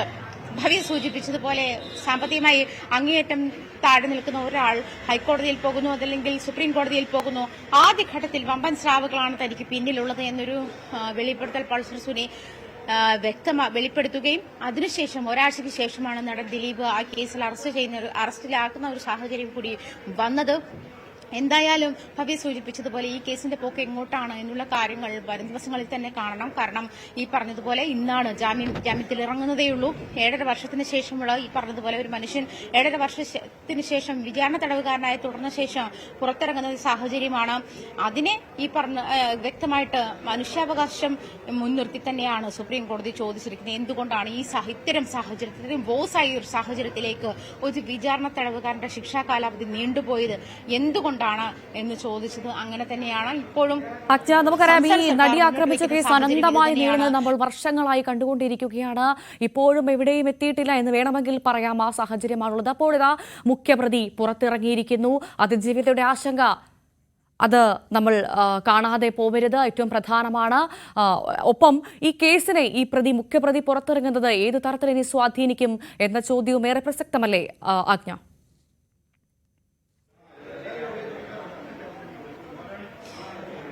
ഭവ്യ, ശരിയാണ്. അതായത് ഈ കേസിന് ഏതൊക്കെ തരത്തിലാണ് മുഖ്യപ്രതി സ്വാധീനിക്കുന്നത്? ഒന്നാം കേസിലെ ഒന്നാം പ്രതിയാണ് പൾസർ സുനി. എങ്ങനെയൊക്കെയാണ് അയാളുടെ ജാമ്യം സ്വാധീനിക്കുക? അയാൾ പുറത്തിറങ്ങിയാൽ ഏതൊക്കെ തരത്തിലാണ് സ്വാധീനിക്കാൻ പോവുക എന്നുള്ള ആശങ്കയാണ് സംസ്ഥാന സർക്കാർ സുപ്രീം കോടതിയിലും. ഇപ്പോൾ ഇവിടെ ജാമ്യത്തിന് വേണ്ടിയുള്ള വാദപ്രതിവാദത്തിനിടയിൽ സംസ്ഥാന സർക്കാർ പ്രോസിക്യൂഷൻ കോടതിയെ സർക്കാരിന്റെ ഭാഗം ബോധ്യപ്പെടുത്തിയതും അത്തരത്തിൽ തന്നെയാണ്. അതിൽ ഒരു കാര്യം കൂടി ചേർത്തത് പൾസർ സുനിയുടെ ജീവന് ഭീഷണി ഉണ്ടാകുന്ന ഒരു സാഹചര്യം കൂടിയുണ്ട്. അതുകൊണ്ട് ജാമ്യം അനുവദിക്കരുത് എന്ന് തന്നെയാണ്. അപ്പോൾ ഇവിടുന്ന് വിചാരണ കോടതി ജഡ്ജി പറഞ്ഞത് ഇങ്ങനെയാണ്: സുപ്രീം കോടതിയുടെ ഉത്തരവാണ് ജാമ്യം നൽകുക എന്നുള്ളത്. വിചാരണ കോടതിക്ക് നടപടിക്രമങ്ങൾ പാലിക്കുക മാത്രമേ ഉള്ളൂ. മറ്റൊരു കാര്യം എന്ന് പറയുന്നത് ഇവിടെ ആണ് തീരുമാനിക്കാൻ പറ്റുക, ജാമ്യ വ്യവസ്ഥകൾ എന്തൊക്കെയാണ് എന്ന് തീരുമാനിക്കാൻ പറ്റുക. അതിൽ കഠിനമായ വ്യവസ്ഥകൾ വേണോ, ആ വ്യവസ്ഥകൾ എന്തൊക്കെയാണെന്ന് സംസ്ഥാന സർക്കാരിന് തീരുമാനിക്കാമെന്നാണ് ഈ കോടതിക്ക് ചെയ്യാനാകൂ എന്നും ജസ്റ്റിസ് ഹണിയം ജോർജ് വിസ്താരവേളയിൽ പറയുകയുണ്ടായി. ആ ഒരു സാഹചര്യത്തിൽ എന്തായാലും അങ്ങേയറ്റം, അതായത് പ്രോസിക്യൂഷൻ ആവശ്യപ്പെട്ടുള്ള ജാമ്യ വ്യവസ്ഥകളൊക്കെ അംഗീകരിച്ചു എന്ന് തന്നെയാണ് പബ്ലിക് പ്രോസിക്യൂട്ടർ ആ സമയത്ത് നമ്മളോട് പ്രതികരിച്ചത്. അങ്ങനെ ഒരു സാഹചര്യം നിലനിൽക്കുമ്പോൾ ഭവ്യ സൂചിപ്പിച്ച പോലെ ജീവന് ഭീഷണി ഉണ്ടാകും എന്ന് പറയുമ്പോൾ അതിനാണ് സുരക്ഷാ സംവിധാനങ്ങൾ ഒരുക്കണമെന്ന് പറഞ്ഞിരുന്നെങ്കിലും ഭവ്യ സൂചിപ്പിച്ചതുപോലെ അതിജീവിതയുടെ ആശങ്ക, അതല്ലെങ്കിൽ ഈ കേസ് ഇങ്ങനെ 2017 ഫെബ്രുവരിയിലാണ് ഈ കേസ് ഉണ്ടാകുന്നത്. അതിനുശേഷം 10 ദിവസത്തിന് ശേഷമാണ് പൾസർ സുനി അറസ്റ്റിലാവുന്ന സാഹചര്യം.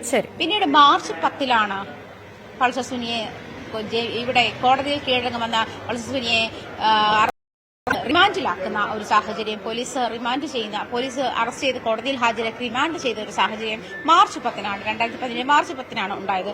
ഇത്രയും കാലയളവ് 7.5 വർഷത്തോളം ഈ കേസിന്റെ വിചാരണ തുടരുന്നു. ഇതിനിടയിൽ മെമ്മറി കാർഡിലെ ദൃശ്യങ്ങൾ, മെമ്മറി കാർഡ് അനധികൃതമായി പരിശോധിക്കുന്ന സാഹചര്യങ്ങൾ ഉണ്ടായപ്പോൾ പോലും കേസിന് അത് ജഡ്ജിനെ മാറ്റണമെന്ന് ആവശ്യപ്പെട്ടുകൊണ്ട് അതിജീവിത പരാതി നൽകുന്ന സാഹചര്യം ഉണ്ടായി.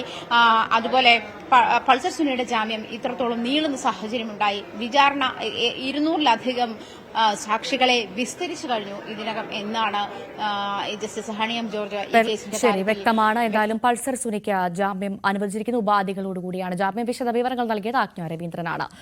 കൊച്ചിയിൽ വൻ സെക്സ് റാക്കറ്റ് സംഘം പിടിയിലെന്നുള്ള വളരെ പ്രധാനപ്പെട്ട വാർത്തയിലേക്കാണ് ഇനി സ്പോട്ട് ലൈവ് പോകുന്നത്. അതിന് മുൻപ് ചെറിയൊരിടവേള.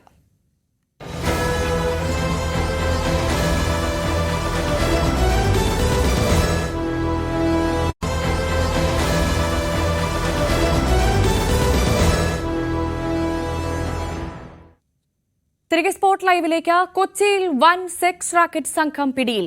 സംഘത്തെ നിയന്ത്രിച്ചിരുന്ന 2 വനിതകൾ ഉൾപ്പെടെ 3 പേരാണ് അറസ്റ്റിലായത്. റാക്കറ്റിലെ മുഖ്യ കണ്ണിയാണ് പിടിയിലായ സെറീന.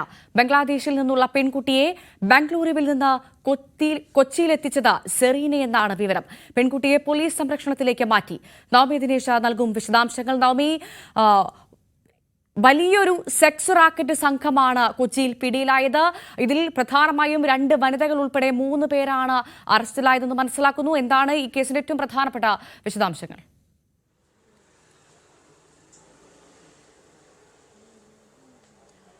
ഭവ്യ, ഏറെ ഞെട്ടിപ്പിക്കുന്ന വിവരങ്ങളാണ് ഓരോ നിമിഷവും പുറത്തു കൊണ്ടിരിക്കുന്നത്. ഞാനിപ്പോൾ നിൽക്കുന്നത് എളമക്കര പോലീസ് സ്റ്റേഷനിന് മുന്നിലാണ്.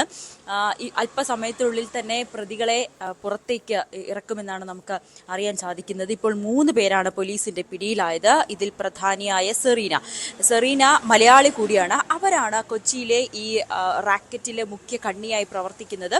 മറ്റ് 2 പേർ, ഒരാൾ വിപിൻ, മറ്റൊരാൾ ജഗിത. ഇവരെ 3 പേരെയാണ് ഇപ്പോൾ പോലീസ് പിടികൂടിയിരിക്കുന്നത്. ഇതിൽ ജഗിത മറ്റ് സംസ്ഥാനത്തുള്ള ഒരു സ്ത്രീ എന്നാണ് നമുക്ക് അറിയാൻ സാധിക്കുന്നത്. വിപിനും മലയാളി തന്നെയാണ്.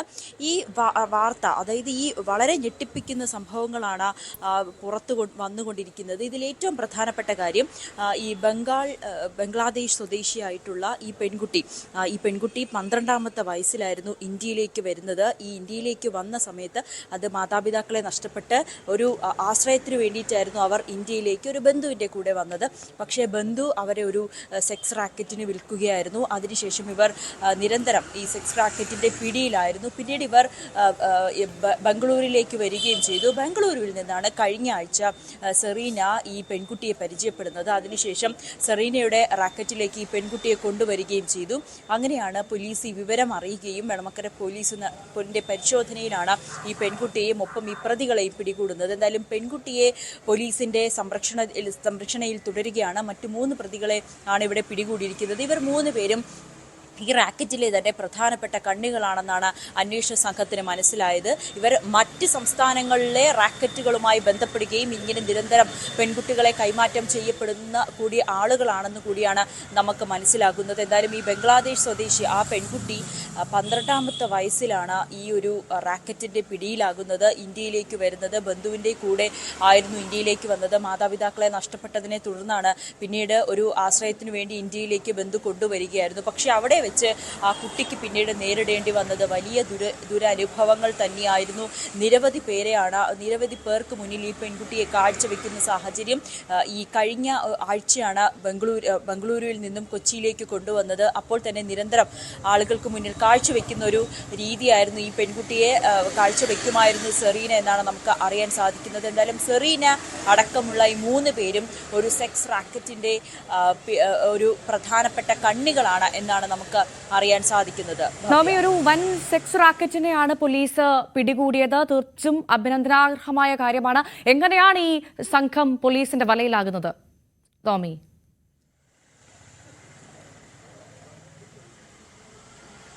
പോലീസിന് ലഭിച്ച ഒരു രഹസ്യ വിവരത്തെ തുടർന്ന് നടത്തിയ നടത്തിയ പരിശോധനയിലായിരുന്നു ഇവരെ പിടികൂടിയത്.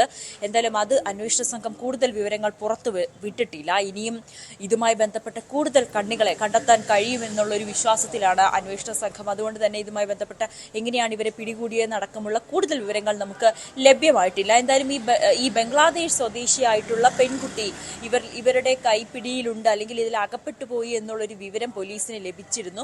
ഇതിനെ തുടർന്ന് പോലീസ് നടത്തിയ പരിശോധനയിലാണ് ഇവരെ 3 പേരെയും പിടികൂടുന്നത്. ഇതിൽ സെറീനയാണ് മുഖ്യ കണ്ണി. അതായത് എളമക്കര, കൊച്ചി ഭാഗങ്ങളിൽ സെക്സ് റാക്കറ്റിലെ മുഖ്യ കണ്ണിയായി പ്രവർത്തിക്കുന്ന മലയാളിയാണ് സെറീന.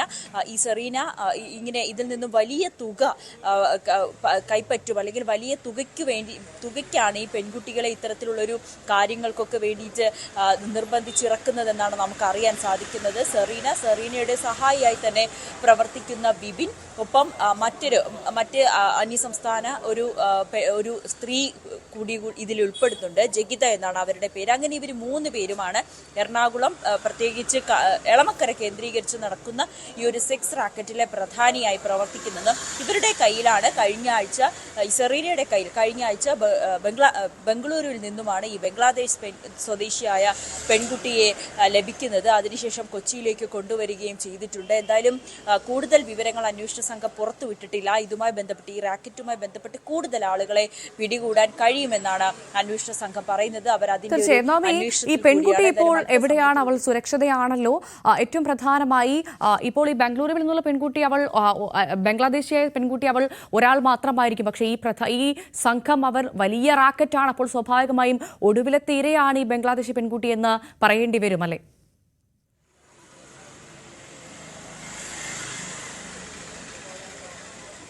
പെൺകുട്ടി ഇപ്പോൾ പോലീസ് ഒരു സംരക്ഷണ കേന്ദ്രത്തിലേക്ക് മാറ്റിയിട്ടുണ്ട്. പക്ഷേ ഇതിൽ ഈ പെൺകുട്ടി മാത്രമല്ല, ഇതിനിരയാക്കപ്പെട്ട നിരവധി പെൺകുട്ടികൾ ഉണ്ടെന്നാണ് നമുക്കറിയാൻ കഴിയുന്നത്. എന്തായാലും പോലീസിന്റെ അന്വേഷണം ആ ഒരു രീതിയിലേക്ക് പോകുന്നുണ്ട്. ഇവർ ബംഗളൂരുവിലേക്ക് ഒക്കെ ഇതിൻ്റെ ഒരു കണ്ണികൾ ഉണ്ടെന്നാണ് അറിയപ്പെടുന്നത്. അങ്ങനെയാണെങ്കിൽ അവിടെയൊക്കെ ഇനി അന്വേഷണ സംഘത്തിന് ഇതുമായി ബന്ധപ്പെട്ട കൂടുതൽ അറസ്റ്റുകളിലേക്കും കൂടുതൽ പ്രതികളെയും ഒക്കെ കണ്ടെത്തുന്നതിന് വേണ്ടി പോകേണ്ടതുണ്ട്. അത് അന്വേഷണത്തിൻ്റെ ഭാഗമായി വരും ദിവസങ്ങളിൽ നമുക്ക് വിവരം ലഭിക്കും. എന്തായാലും ഈ പെൺകുട്ടിയെ കഴിഞ്ഞ ആഴ്ചയാണ് ബംഗളൂരുവിൽ നിന്നും കൊച്ചിയിലേക്ക് കൊണ്ടുവന്നത്. ഈ സെറീനയാണ് ഈ കുട്ടിയെ കൊണ്ടുവന്നത്. അതിനുശേഷം ഏകദേശം 20ഓളം ഈ ഒരാഴ്ചയ്ക്കുള്ളിൽ തന്നെ 20ഓളം ആളുകൾക്ക് മുന്നിൽ ഈ കുട്ടീനെ കാഴ്ചവെച്ചു എന്ന ഞെട്ടിപ്പിക്കുന്ന വാർത്തയാണ് നമുക്ക് ലഭിച്ചത്. എന്തായാലും ഇതിൽ കൂടുതൽ ആളുകളുണ്ട്. ഈ എളമക്കരയിൽ അല്ല, കൊച്ചിയിൽ തന്നെ കൂടുതൽ റാക്കറ്റുകളുണ്ട്. അതിലെ കണ്ണികൾ ആരൊക്കെയാണ്, ഈ ആവശ്യമെങ്കിൽ ബാംഗ്ലൂരുവിലേക്കുമൊക്കെ ഇതുമായി ബന്ധപ്പെട്ട അന്വേഷണം നീളാനും സാധ്യതയുണ്ട്. ഭവ്യ, നോമി സൂചിപ്പിച്ചതുപോലെ ഇതൊരു ചെറിയ റാക്കറ്റ് അല്ല. ഒരുപക്ഷെ ഈ 3 പ്രതികളിൽ അവസാനിക്കുകയുണ്ടാവില്ല ഈ കേസ്. കാരണം ഇനിയും ഒരുപാട് ആളുകളിലേക്ക്, ഒരുപാട് പ്രതികളിലേക്ക് അന്വേഷണ സംഘത്തിന് എത്തേണ്ടതുണ്ടാകും. അവിടെ മാത്രമേ ഈ റാക്കറ്റിലെ പ്രതികളെ പൂർണ്ണമായി പോലീസിന് വലയിലാക്കാൻ സാധിക്കുകയുള്ളൂ. ഇപ്പോൾ പിടിയിലായ ഈ 3 പേരുടെ പശ്ചാത്തലത്തിനെ കുറിച്ച് പോലീസ് പറയുന്നുണ്ട്. ഇവർ കൊച്ചിയിൽ തന്നെ താമസമുള്ള ആളുകളാണോ? എന്താണ് അറിയാൻ സാധിച്ചത് നവമിക്ക് പോലീസിൽ നിന്ന്?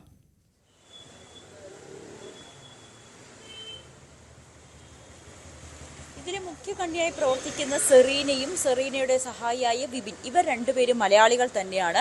മറ്റ് ഒരു സംസ്ഥാനത്തിലെ ഒരു വ്യക്തിയാണ് ജക്കിത്ത. അവരെങ്ങനെയാണ് ഇവരുമായി ബന്ധപ്പെടുന്നത്, അല്ലെങ്കിൽ ഇവരെങ്ങനെയാണ് ഈ കേരളത്തിലെത്തുകയും അല്ലെങ്കിൽ കൊച്ചിയിലെത്തി കണ്ണിയോടൊപ്പം പ്രവർത്തിച്ചതെന്ന് നമുക്ക് അറിയാൻ കഴിഞ്ഞിട്ടില്ല. അത് വരും മണിക്കൂർ നമുക്ക് അന്വേഷണ സംഘത്തോട് തന്നെ അതിനുമായിട്ട് ബന്ധപ്പെട്ട കാര്യങ്ങൾ കൂടുതലായി വ്യക്തത വരുത്തുവാൻ കഴിയും. എന്തായാലും ഈ സെറീനയും വിപിനും ജഗീത്തയുമാണ് കൊച്ചിയിൽ പ്രവർത്തിക്കുന്ന റാക്കറ്റിന്റെ പ്രധാന കണ്ണികൾ. അതിൽ സെറീനയാണ് മുഖ്യ കണ്ണി. സെറീന വഴിയാണ് ഈ പെൺകുട്ടികൾ കൊച്ചിയിലേക്ക് വരികയും അവിടെ നിന്ന് ഈ ആളുകൾക്ക് കൈമാറ്റം ചെയ്യപ്പെടുകയും ചെയ്യുന്നതെന്നാണ് നമുക്ക് അറിയാൻ സാധിക്കുന്നത്. എവിടെ കേന്ദ്രീകരിച്ചാണ് ഇവർ പ്രധാനമായും ഇത്തരം സെക്സ് റാക്കറ്റിംഗ് നടത്തുന്നതെന്ന് നമുക്ക് അറിയാൻ കഴിയുന്നില്ല. അതെന്തായാലും അന്വേഷണ സംഘത്തിന്റെ പരിധിയിലാണുള്ളത്. മറ്റൊരു കാര്യം, ഇവർ കൂടുതൽ പേർ, അതായത് ഈ റാക്കറ്റിൽ കൂടുതൽ പേരുണ്ട്. അവരെ കുറിച്ചുള്ള വിവരങ്ങളും വരും ദിവസങ്ങളിലും വരും മണിക്കൂറിലും നമുക്ക് ലഭ്യമാകും. അവരെ കൂടി പിടികൂടുന്നതിന് വേണ്ടിയിട്ടുള്ള ശ്രമത്തിലാണ് ഇപ്പോൾ അന്വേഷണ സംഘം. എന്തായാലും ഇപ്പോൾ 3 പേരാണ് അന്വേഷണ സംഘത്തിന്റെ പിടിയിലായിരിക്കുന്നത്. ഇവർ ഈ സെക്സ് റാക്കറ്റിന്റെ തന്നെ മുഖ്യ ആളുകളാണെന്ന് എന്നുകൂടി അന്വേഷണ സംഘം പറയുന്നുണ്ട്. ഈ ബംഗളൂരുവിൽ നിന്നാണ് സെറീനയ്ക്ക് ഈ ബംഗ്ലാദേശ് സ്വദേശിയായ പെൺകുട്ടിയെ ലഭിക്കുന്നത്. അതിനുശേഷം കേരളത്തിലേക്ക് കൊണ്ടുവരികയും കൊച്ചിയിലേക്ക് കൊണ്ടുവരികയും നിരവധി ആളുകൾക്ക് ഈ കുട്ടിയെ കാഴ്ചവെക്കുകയും ചെയ്തിരുന്നു. 12ാമത്തെ വയസ്സിലാണ് ഈ കുട്ടി ഇന്ത്യയിലേക്ക് എത്തുന്നത്. ആ സമയത്ത് തന്നെ ഒരു ബന്ധുവിന്റെ കൂടെ ബംഗ്ലാദേശിൽ നിന്നും കേരളത്തിലേക്ക് വരുന്നു. പക്ഷേ ഇന്ത്യയിലേക്ക് വരുന്നു. പക്ഷേ ആ കുട്ടിയെ പിന്നീട് ഈ സെക്സ് റാക്കറ്റിന്റെ കയ്യിൽ അകപ്പെട്ടു പോവുകയായിരുന്നു. വിവിധ സംസ്ഥാനങ്ങളിൽ ഈ പെൺകുട്ടിയെ സെക്സ് റാക്കറ്റിനായി ആളുകൾ ഉപയോഗിച്ചിരുന്നു. പിന്നീട് കേരളത്തിലേക്ക് വരികയും ബംഗളൂരിൽ നിന്നാണ് സെറീന ഈ പെൺകുട്ടിയെ പരിചയപ്പെടുകയും പിന്നീട് കൊച്ചിയിലേക്ക് കൊണ്ടുവരികയും ചെയ്തു. കഴിഞ്ഞ ആഴ്ചയാണ് കൊച്ചിയിലേക്ക് കൊണ്ടുവന്നത്. എന്തായാലും സെറീനയ്ക്കൊപ്പം ഈ 3 പേർ മാത്രമല്ല, കൂടുതൽ ആളുകളുണ്ട് എന്ന് തന്നെയാണ് അന്വേഷണ സംഘം വ്യക്തമാക്കുന്നത്. അങ്ങനെയാണെങ്കിൽ അവരെക്കുറിച്ചുള്ള കൂടുതൽ വിവരങ്ങൾ, കൂടുതൽ അറസ്റ്റുകളും വരും ദിവസങ്ങളിൽ ഉണ്ടാകും. ഭവ്യ, കൊച്ചിയിൽ നിന്ന് വളരെ ഞെട്ടിപ്പിക്കുന്ന ഒരു വാർത്തയാണ് വന്നത്. സെക്സ് റാക്കറ്റ് സംഘം വലയിലായിരിക്കുന്നു. 3 പ്രതികളാണ് ഇപ്പോൾ പോലീസിന്റെ വലയിലായിരിക്കുന്നത്. ബംഗ്ലാദേശി പെൺകുട്ടി, അവൾ സുരക്ഷിതയാണ്, പോലീസിന്റെ സംരക്ഷണയിലാണ്. നോമി ദിനേശാണ് വിശദ വിവരങ്ങൾ പങ്കുവച്ചത്. വളരെ വേഗം മറ്റ് വാർത്തയിലേക്ക് എത്തും സ്പോട്ട് ലൈവ്. അതിന് മുൻപിടെ വേള.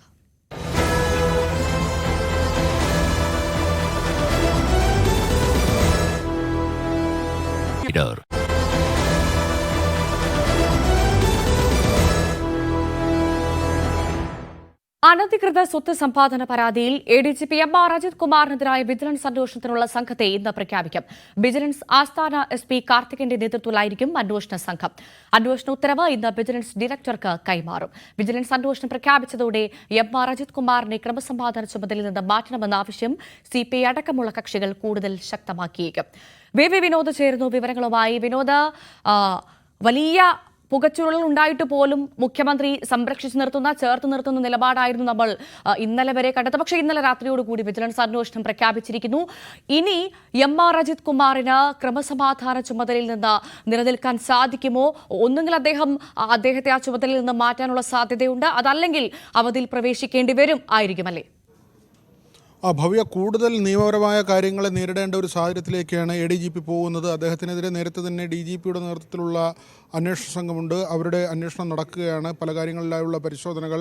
ഇതിന് പുറമെയാണ് കഴിഞ്ഞ ദിവസം വിജിലൻസ് അന്വേഷണത്തിന് സർക്കാർ ഉത്തരവിട്ടത്. ഇത് തന്നെ ഒരു കാലതാമസമുണ്ടായി എന്ന ആരോപണം സർക്കാർ നേരിട്ട ശേഷമാണ് കഴിഞ്ഞ ദിവസം ഉത്തരവ് വന്നത്.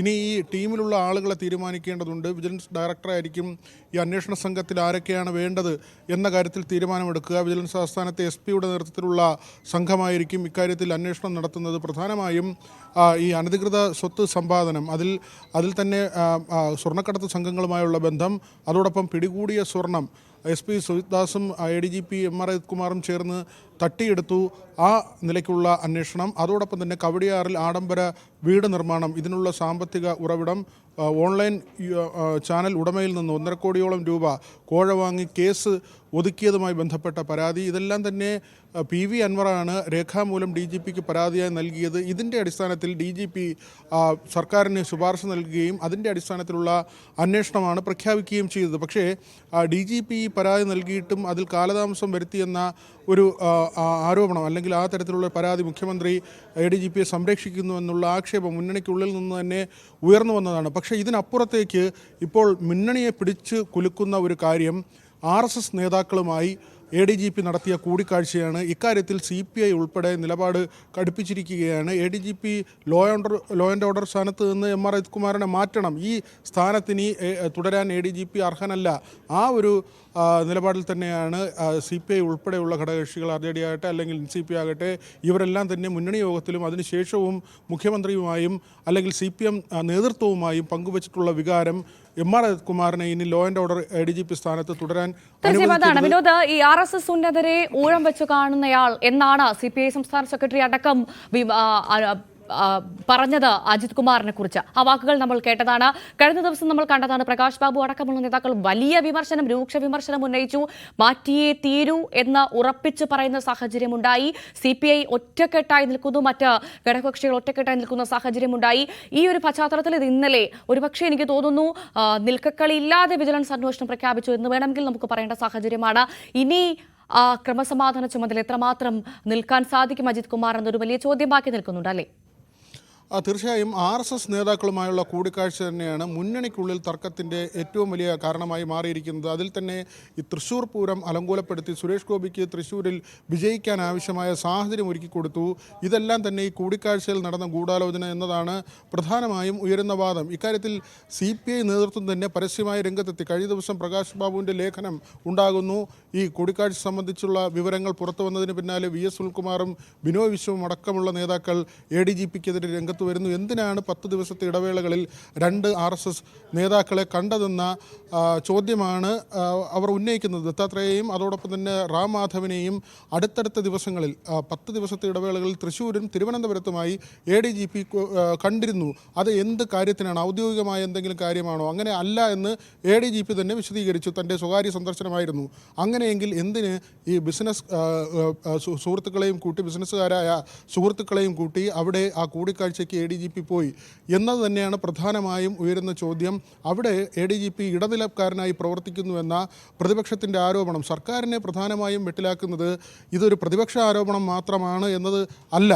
കാരണം PV അൻവറിനെ പോലുള്ള ഏറ്റവും കരുത്തനായ ഒരു ഇടതുപക്ഷത്തെ MLA അദ്ദേഹമാണ് വലിയ ആരോപണം ഉന്നയിക്കുന്നത്. കൊലപാതകം നടത്തിയിട്ടുണ്ട് ADGP, സ്വർണ്ണക്കടത്ത് സംഘങ്ങളുമായുള്ള ബന്ധം, തീവ്രവാദ ബന്ധം, അതോടൊപ്പം തന്നെ മന്ത്രിമാരുടെ അടക്കം ഫോൺ കോളുകൾ ചോർത്തി, ഇത്തരത്തിൽ അത്യന്തം ഗുരുതരമായ ആരോപണങ്ങൾ ഉന്നയിക്കുന്നു. ആദ്യഘട്ടത്തിൽ തന്നെ DGPയുടെ നേതൃത്വത്തിലുള്ള ഒരു അന്വേഷണം പിന്നീട് ഇടതുമുന്നണി യോഗത്തിൽ മുഖ്യമന്ത്രി വിശദീകരിച്ചതും ഈ അന്വേഷണം പൂർത്തിയാകട്ടെ എന്ന കാര്യമാണ്. പക്ഷേ പുറത്തു നിന്നുള്ള സമ്മർദ്ദം, PV അൻവറിൻ്റെ രണ്ടാമത്തെ പരാതി, അത് രേഖാമൂലം DGPക്ക് നൽകിയ പരാതി, അതിൽ അനധികൃത സ്വത്ത് സമ്പാദനം ഉൾപ്പെടെയുള്ള കാര്യങ്ങളാണ് പറഞ്ഞിരുന്നത്. ഇതിൻ്റെ അടിസ്ഥാനത്തിലാണ് അത്തരമൊരു അന്വേഷണം നടത്തുന്നത് വിജിലൻസ് ആകുന്നതാകും അഭികാമ്യം എന്നതിൻ്റെ അടിസ്ഥാനത്തിൽ DGP അത് ശുപാർശയായി നൽകി. ഓണ അവധിക്ക് മുൻപായിരുന്നു അത് നൽകിയത്. എന്നാൽ ഓണാവധി കഴിഞ്ഞിട്ടും അക്കാര്യത്തിൽ തീരുമാനം നീണ്ടുപോയതിൽ വലിയ പ്രതിഷേധം ഇടതുമുന്നണിയുടെ ഭാഗത്തു നിന്ന് തന്നെ ഉണ്ടായിരുന്നു. ഏതായിരുന്നാലും കഴിഞ്ഞ ദിവസം രാത്രിയോടുകൂടിയാണ് ഈ ഉത്തരവ് പുറത്തു വരുന്നത്. അതിനുശേഷം ഇനിയുള്ള നടപടികൾ അത് വിജിലൻസ് ഡയറക്ടറാണ് തീരുമാനിക്കേണ്ടത്. യോഗേഷ് ഗുപ്തയാണ് വിജിലൻസ് ഡയറക്ടർ. അദ്ദേഹമായിരിക്കും ഈ അന്വേഷണ സംഘത്തെ നിശ്ചയിക്കുക. അജിത് കുമാറിനെ സംബന്ധിച്ച് പലവിധ വെല്ലുവിളികളാണ് അദ്ദേഹത്തിൻ്റെ മുമ്പിലുള്ളത്. ഒന്ന്, DGPയുടെ നേതൃത്വത്തിലുള്ള അന്വേഷണ സംഘം നടത്തുന്ന നടപടികൾ, അതിനുള്ള നിയമപരമായ അക്കാര്യത്തിൽ നൽകേണ്ട വിശദീകരണങ്ങൾ, അതിനപ്പുറത്തേക്ക് ഇപ്പോൾ വിജിലൻസ് അന്വേഷണത്തിലേക്ക് കൂടി അദ്ദേഹം ചെന്നുപെട്ടിരിക്കുന്നു. അതാണ് വിനോദ്, ഏറ്റവും പ്രധാനം. ഈ വിജിലൻസ് അന്വേഷണം ഇനി ഏത് തരത്തിൽ പുരോഗമിക്കുമെന്ന് നമ്മൾ കാത്തിരുന്ന് കാണണം. അത് അറിയേണ്ട കാര്യം തന്നെയാണ്. പ്രധാനമായി അന്വേഷണ ഉത്തരവ് ഇന്ന് വിജിലൻസ് ഡയറക്ടർക്ക് കൈമാറുമെന്ന് മനസ്സിലാക്കുന്നു. അങ്ങനെയാണെങ്കിൽ അന്വേഷണം എന്ന് ആരംഭിക്കുമെന്നാണ് അറിയാൻ സാധിച്ചത്. ഒപ്പം ഈ സംഘത്തിൽ ആരൊക്കെയുണ്ട് എന്നുള്ള സൂചന ലഭിച്ചിട്ടുണ്ടോ, അറിയാൻ സാധിച്ചിട്ടുണ്ടോ വിനോദ്? ടീം സംബന്ധിച്ച വിവരങ്ങൾ ഇതുവരെ ആയിട്ടില്ല. അത് വിജിലൻസ് ഡയറക്ടർ അക്കാര്യത്തിൽ തീരുമാനമെടുക്കും. ആരാകും വിജിലൻസ് ആസ്ഥാനത്തെ SP ആയിരിക്കും ഒരുപക്ഷെ ഈ അന്വേഷണ സംഘത്തലവൻ എന്ന വിവരം ഇതിനകം പുറത്തു വന്നിട്ടുണ്ട്. മറ്റ് അംഗങ്ങളെക്കുറിച്ചുള്ള വിവരങ്ങൾ വന്നിട്ടില്ല. ഏതായിരുന്നാലും ADGPയെ സംബന്ധിച്ച് നമ്മൾ നേരത്തെ പറഞ്ഞതുപോലെ DGP നടത്തുന്ന അന്വേഷണം, അതിനപ്പുറത്തേക്ക് വിജിലൻസ് ഡയറക്ടറുടെ നേതൃത്വത്തിൽ വരുന്ന അന്വേഷണം, അതിനും അപ്പുറത്തേക്ക് RSS നേതാക്കളുമായി നടത്തിയ കൂടിക്കാഴ്ച, അതിൽ അന്വേഷണം ഉണ്ടാകുമെന്ന് മുഖ്യമന്ത്രി പറഞ്ഞെങ്കിലും DGP ഇപ്പോൾ നേതൃത്വം നൽകുന്ന അന്വേഷണ സംഘത്തിന് അങ്ങനെ രേഖാമൂലം ഒരു ഉത്തരവ് നൽകിയിട്ടില്ല. ഈ അന്വേഷണത്തിൻ്റെ ഭാഗമായി പരിശോധിക്കുമെന്ന കാര്യമാണ് പറഞ്ഞിട്ടുള്ളത്. പക്ഷേ അത് പോരാ, അക്കാര്യത്തിൽ വ്യക്തമായ ഒരു അന്വേഷണം വേണമെന്ന് CPI നേതൃത്വം ഉൾപ്പെടെ അക്കാര്യത്തിൽ നിലപാടെടുത്തിട്ടുണ്ട്. ആ ഒരു കാര്യത്തിലാണ് MR അജിത് കുമാർ ഇനി എത്ര നാൾ ADGP ലോ ആൻഡ് ഓർഡർ സ്ഥാനത്ത് തുടരും എന്ന ചോദ്യം ഉയരുന്നത്. അദ്ദേഹം ദീർഘനാളത്തെ അവധിയിലോ അല്ലെങ്കിൽ ഒരുപക്ഷെ അദ്ദേഹത്തെ ആ സ്ഥാനത്ത് നിന്ന് മാറ്റി നിർത്തുകയോ ചെയ്യും എന്ന തരത്തിലുള്ള ചില സൂചനകൾ പുറത്തു വരുന്നത്. പക്ഷേ ഇതുവരെയും അക്കാര്യത്തിൽ ഒരു തീരുമാനമോ അല്ലെങ്കിൽ ആ നിലയ്ക്കുള്ള ചർച്ചകളോ സർക്കാർ തലത്തിൽ ആരംഭിച്ചിട്ടില്ല. പക്ഷേ നമ്മൾ കണ്ടതാണ്, പലപ്പോഴും MR അജിത് കുമാറിന് സംരക്ഷണം ഒരുക്കുന്നു എന്ന ആരോപണം സർക്കാരും മുഖ്യമന്ത്രിയും നേരിട്ടപ്പോഴും പിന്നീട് ഈ സമ്മർദ്ദങ്ങളുടെ ഫലമായി നടപടികളിലേക്ക് പോകേണ്ടി വരുന്ന ഒരു സാഹചര്യം ഉണ്ടായിട്ടുണ്ട്. പ്രത്യേകിച്ച് PV അൻവർ എടുക്കുന്ന നിലപാട്, അദ്ദേഹം മുഖ്യമന്ത്രിക്ക് രേഖാമൂലം പരാതി നൽകി എന്നത് മാത്രമല്ല പാർട്ടി സെക്രട്ടറിക്ക് കൂടി പരാതി നൽകിയിരിക്കുന്നു. കഴിഞ്ഞ ദിവസം P ശശിക്കെതിരെ വീണ്ടും ദൂതൻ മുഖാന്തരം ഇത്തരത്തിൽ പാർട്ടി സെക്രട്ടറിക്കുള്ള പരാതി നൽകിയിരിക്കുകയാണ്. അൻവർ ഇപ്പോൾ ഒരല്പം നിശബ്ദത പാലിക്കുന്നുവെങ്കിലും അദ്ദേഹത്തിൻ്റെ നിലപാടുകളിൽ നിന്ന് പിന്നാക്കം പോയിട്ടില്ല. മുഖ്യമന്ത്രിയെ കാണുകയും സെക്രട്ടറിയെ കാണുകയും ചെയ്തുവെങ്കിലും അവരുമായി നടത്തിയ കൂടിക്കാഴ്ചകളിലൊന്നും തന്നെ അദ്ദേഹത്തിൻ്റെ നിലപാടിൽ നിന്ന് പിന്നാക്കം പോയിട്ടില്ല. അത് ഏറ്റവും പ്രധാനമായി നമ്മൾ കാണേണ്ടത് കഴിഞ്ഞ ദിവസം ഇറങ്ങിയ ഉത്തരവാണ്. PV അൻവർ ഏതെല്ലാം കാര്യങ്ങളാണോ ഉന്നയിച്ചത് അതെല്ലാം തന്നെ അന്വേഷണ പരിധിയിലേക്ക് കൊണ്ടുവന്നുള്ള ഒരു ഉത്തരവാണ് വിജിലൻസ് അന്വേഷണത്തിൻ്റെ ഭാഗമായി പുറത്തു വന്നിട്ടുള്ളത്. ഇനി ഒരു സംഘം രൂപീകരിക്കുക എന്നതാണ് MR അജിത് കുമാറിനെ സംബന്ധിച്ച് തുടർന്നുള്ള ദിവസങ്ങൾ. അദ്ദേഹത്തിന് നിയമപരമായ പോരാട്ടം നടത്തേണ്ട ദിനങ്ങളാണ്. അത്ര എളുപ്പമല്ല അദ്ദേഹത്തിന് മുന്നിലുള്ള കാര്യങ്ങൾ. തീർച്ചയായും നാഴികയ്ക്ക് 40 വട്ടവും സംഘപരിവാർ രാഷ്ട്രീയത്തിനെതിരെ പറയുന്ന ഒരു സർക്കാരും പാർട്ടിയുമാണ് ഇപ്പോഴും ADGP MR അജിത് കുമാറിനെ ചേർത്ത് പിടിച്ചത്, അല്ലെങ്കിൽ അദ്ദേഹത്തിന്റെ ക്രമസമാധാന ചുമതല അദ്ദേഹത്തെ നിലനിർത്തുന്നത് എന്നതും ചേർത്ത് വായിക്കണം. വളരെ വേഗം മറ്റു വാർത്തയിലേക്ക് എത്താം ഇടവേളയ്ക്ക് ശേഷം.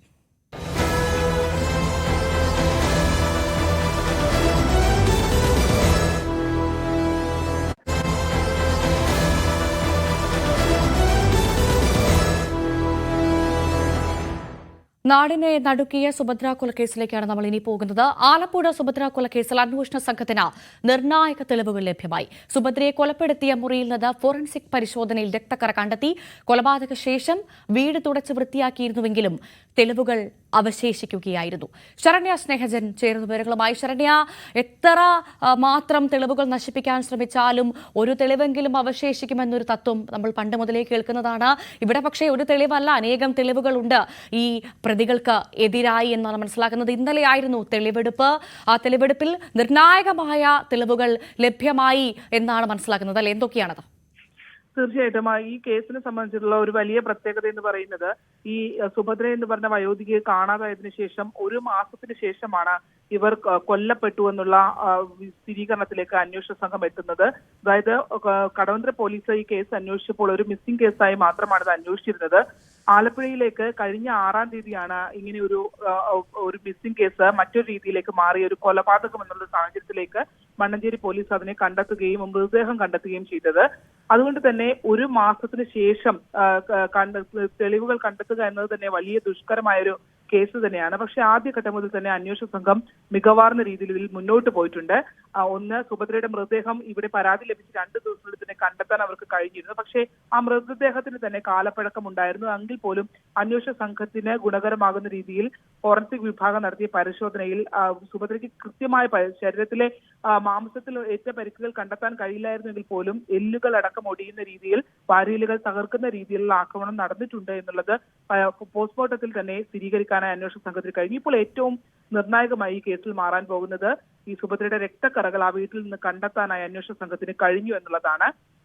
പലതവണ, അതായത് ഒരു മാസ കാലയളവിനിടയിൽ പലതവണ മാത്യുവും ഒപ്പം തന്നെ ഷർമിളയും ചേർന്ന് ആ വീട് വൃത്തിയാക്കി തുടച്ചു മാറ്റിയൊക്കെ ചെയ്തിരുന്നുവെങ്കിൽ പോലും അതിൽ നിന്നും പലയിടങ്ങളിൽ നിന്നും കട്ടിലിനടിയിൽ നിന്നും രക്തക്കറയുടെ സാമ്പിളുകൾ ശേഖരിക്കാനായി പോലീസിന് കഴിഞ്ഞു. ഫോറൻസിക് പരിശോധനയിൽ അവർക്ക് മതിയായ പരിശോധനയ്ക്ക് ആവശ്യമായുള്ള സാമ്പിളുകൾ ലഭ്യമായി എന്നുള്ളതാണ്. നേരത്തെ സൂചിപ്പിച്ചതുപോലെ തന്നെ എത്ര തെളിവുകൾ ഒളിപ്പിക്കാൻ ശ്രമിച്ചാലും അവസാനം ആ ഒരു തെളിവിലേക്ക് എത്തുമെന്ന് പറയുന്നത് പോലെ തന്നെ അന്വേഷണ സംഘത്തിന് നിർണായകമായ തെളിവെടുപ്പിൽ നിർണായകമായ രക്തസാമ്പിളുകൾ ലഭ്യമായിട്ടുണ്ട് എന്നുള്ളതാണ്.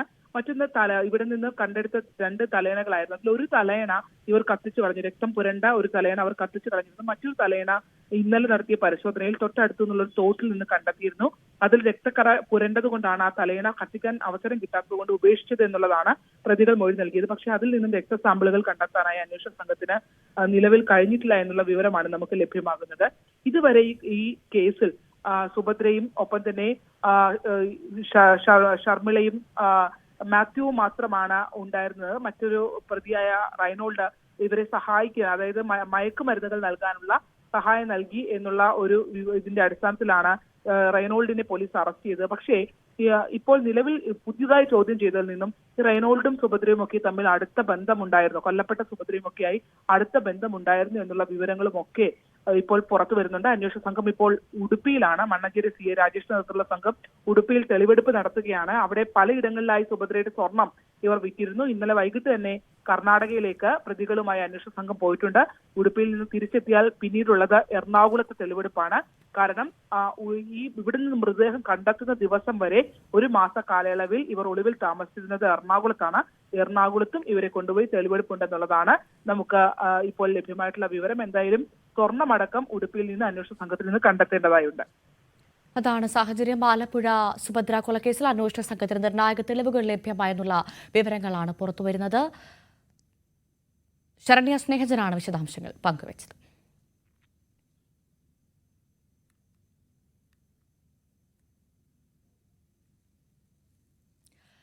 കൊല്ലം മൈനാഗപ്പള്ളിയിൽ സ്കൂട്ടർ യാത്രക്കാരിയെ കാർ കയറ്റി കൊലപ്പെടുത്തിയ സംഭവത്തിൽ പ്രതികളെ പോലീസ് കസ്റ്റഡിയിൽ വിട്ടു. അജ്മലിനെയും ഡോക്ടർ ശ്രീകുട്ടിയെയും ശാസ്താംകോട്ട മുൻസിഫ് മജിസ്ട്രേറ്റ് കോടതിയാണ് 2 ദിവസത്തെ കസ്റ്റഡിയിൽ വിട്ടത്. 22 വൈകിട്ട് 5 പ്രതികളെ കോടതിയിൽ ഹാജരാക്കണം. എസ് വിനേഷ് കുമാർ വിവരങ്ങളുമായി ചേരും. വിനേഷ്, കേരളത്തെ ആകെ നടുക്കിയതായിരുന്നു ഈ മൈനാഗപ്പള്ളിയിൽ നടന്ന ഈ സംഭവം. പ്രതികളെ കസ്റ്റഡിയിൽ കിട്ടുന്നതോടെ ഏതു തരത്തിലാകും പോലീസ് അന്വേഷണം മുന്നോട്ട് കൊണ്ടുപോവുക? തെളിവെടുപ്പ് അടക്കമുള്ള നടപടികൾ നടത്താനാണോ പോലീസിന്റെ നീക്കം? തീർച്ചയായും മൈനാഗപ്പള്ളിയിൽ കുഞ്ഞുമോളെ വാഹനമിടിച്ച് കൊലപ്പെടുത്തിയ കേസിലെ പ്രതികളെയാണ് ഇപ്പോൾ കസ്റ്റഡിയിൽ വിട്ടിരിക്കുന്നത്. ശാസ്താംകോട്ട മജിസ്ട്രേറ്റ് കോടതിയാണ് പ്രതികളെ പോലീസ് കസ്റ്റഡിയിൽ വിട്ടിരിക്കുന്നത്. 3 ദിവസത്തെ കസ്റ്റഡി അപേക്ഷ സമർപ്പിച്ചിരുന്നു എങ്കിലും വാദം കേട്ട കോടതി 2 ദിവസത്തേക്കാണ് ഇപ്പോൾ അവരെ പോലീസ് കസ്റ്റഡിയിൽ വിട്ടിരിക്കുന്നത്. ഇനിയിപ്പോൾ പ്രധാനമായിട്ടും പോലീസ് ഇവരുടെ 2 പേരുടെയും ഫിംഗർ പ്രിന്റുകൾ ശേഖരിക്കാനുള്ള ഒരു ശ്രമമാണ് നടക്കുന്നത്. അതിനുശേഷമായിരിക്കും തെളിവെടുപ്പുകൾ നടക്കുക. സംഭവം നടന്ന സ്ഥലവും അതുപോലെ തന്നെ ഈ പ്രതികൾ ഒരുമിച്ച് താമസിച്ചിരുന്നതായി പറയപ്പെടുന്ന ഒരു ഹോട്ടൽ റൂമുണ്ട്. അത് കരുനാഗപ്പള്ളിയിലാണ്. അവിടെ ഉത്രാട ദിവസം ഇവർ ഒരുമിച്ച് അവർ താമസിച്ചിരുന്നുവെന്നും അതുപോലെ തന്നെ ഇവർ MDMA ഉപയോഗിച്ചിരുന്നുവെന്നും പോലീസിന്റെ അന്വേഷണത്തിൽ കണ്ടെത്തിയിരുന്നു. ഇതിന്റെ പ്രധാനപ്പെട്ട ചില തെളിവുകൾ പോലീസിന് ശേഖരിക്കേണ്ടതായിട്ടുണ്ട്. അങ്ങനെ ഈ പ്രതികളെ ഇവിടെ എത്തിച്ച് തെളിവെടുപ്പ് നടത്തും. തുടർന്നാകും ഈ സംഭവ സ്ഥലം നടന്ന കുഞ്ഞുമോളെ വാഹനം ഇടിച്ച് കൊലപ്പെടുത്തിയ സ്ഥലത്തെത്തിച്ച് തെളിവെടുപ്പ് നടത്തുക. പക്ഷെ അതെല്ലാം വലിയ പ്രതിഷേധങ്ങൾക്ക് അതുപോലെ തന്നെ ഈ ജനരോക്ഷങ്ങൾക്ക് കാരണമാകുന്ന ഒരു സാഹചര്യവുമുണ്ട്. ഇതെല്ലാം കണക്കിലെടുത്ത് ശരിക്കും പോലീസ് വലിയൊരു വെല്ലുവിളിയിലൂടെ തന്നെയാണ് ഈ ഒരു കേസ് മുന്നോട്ട് കൊണ്ടുപോകുന്നത്. ചുരുങ്ങിയ സമയം മാത്രമേ ഉള്ളൂ. 2 ദിവസത്തെ കസ്റ്റഡി കാലാവധി മാത്രമാണ് കോടതി അനുവദിച്ചിരിക്കുന്നത്. ഞായറാഴ്ച ദിവസം വൈകുന്നേരം 5 മണിക്ക് ഈ പ്രതികളെ തിരിച്ച് കോടതിയിൽ ഹാജരാക്കുകയും വേണം. വിനേഷ് സൂചിപ്പിച്ചതുപോലെ തന്നെ ഈ പ്രതികൾ ലഹരി ഉപയോഗിച്ചിരുന്നതായാണല്ലോ വിവരം. ഈ MDMA ഉപയോഗിച്ചിരുന്നതായി പോലീസ് സംശയിക്കുന്നതായി നേരത്തെ റിപ്പോർട്ടുകൾ വന്നിരുന്നു. അങ്ങനെയാണെങ്കിൽ അത് സ്ഥിരീകരിക്കാനായി ഒരു രക്തപരിശോധന നടത്തിയിരുന്നു പോലീസ്. അറിയാൻ സാധിച്ചിട്ടുണ്ടോ അതിനെക്കുറിച്ച്? തീർച്ചയായും ഇവരുടെ സാമ്പിളുകൾ ശേഖരിച്ച് പരിശോധനയ്ക്ക് അയച്ചിട്ടുണ്ട്. ഇതിന്റെ ഫലം നിർണായകമായിരിക്കും. അതുപോലെ തന്നെ ഇവരുടെ ഫിംഗർ പ്രിന്റ്, അതായത് ഇവർ തന്നെയാണ് വാഹനം ഓടിച്ചിരുന്നത്, അതായത് ഈ അജ്മലാണ് വാഹനം ഓടിച്ചിരുന്നതെന്നും അതുപോലെ പിൻസീറ്റിലാണ് ഈ ശ്രീകുട്ടിയിൽ യാത്ര ചെയ്തിരുന്നുവെന്നുമാണ് പോലീസ് കണ്ടെത്തിയത്. ഇത് തെളിയിക്കുന്നതിന് വേണ്ടി ഇവരുടെ ഫിംഗർ പ്രിന്റുകൾ നിർണായകമാണ്. ഇതിനായിട്ടുള്ള ഒരു അന്വേഷണവും നടക്കുന്നുണ്ട്. ഫിംഗർ പ്രിന്റുകൾ ശേഖരിക്കുന്നതോടൊപ്പം തന്നെ ഇതിൽ മാത്രമേ ഇവരാണ് വാഹനം ഓടിച്ചത് എന്ന് തന്നെ ഉറപ്പുവരുത്താൻ സാധിക്കുള്ളൂ. ഇന്ന് തന്നെ കോടതിയിൽ അത്തരത്തിൽ ഒരു വാദമുണ്ടായിരുന്നു. പ്രോസിക്യൂഷൻ മുന്നോട്ട് വെച്ച പ്രധാന കാരണം അത് തന്നെയാണ്, ഫിംഗർ പ്രിന്റ് എടുക്കുക എന്നുള്ളതാണ്. പക്ഷെ ഇവരല്ല വാഹനം ഓടിച്ചത് എന്ന് എതിർഭാഗം വക്കീൽ സമർത്ഥിക്കാൻ സാഹചര്യം ഉണ്ടായതുകൊണ്ടാണ് ഇത്തരം ഒരു നീക്കത്തിലേക്ക് എത്തിയത്. ശരി, വിനീഷാണ് വിവരങ്ങൾ പങ്കുവച്ചത്. സ്പോട്ട് ലൈവ് പൂർണ്ണമാകുന്നു. നമസ്കാരം.